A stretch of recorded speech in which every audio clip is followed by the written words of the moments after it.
कुरान करीम है ये। अल्लाह कुरान में फरमाया वो जो हमने रसूल भेजे हैं सब बराबर नहीं, कुछ को कुछ पे फजीलत है। 1,24,000 अंबिया अल्लाह ने भेजे सब बराबर नहीं, तो सहाबा भी इतने ही हैं। ऐसे ही लिखा ना भाइयों ने। लेकिन उन्होंने एक दफा कलमा पढ़ा, पैगंबर को देखा वो सहाबी, और कहते हैं गदीर में 1,24,000 सहाबा थे।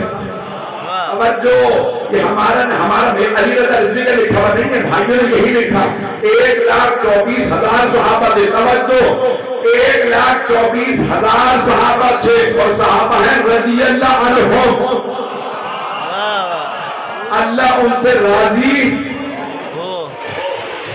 ऊंची क्यों नहीं बोल रहा है?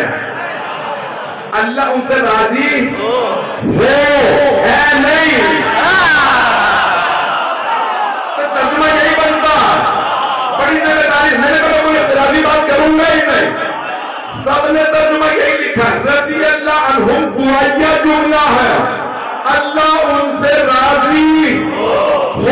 हम भी दुआएं मांग रहे हैं।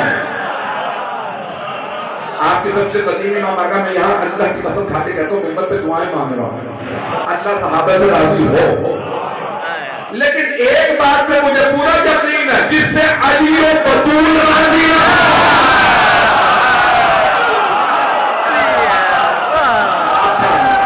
जीते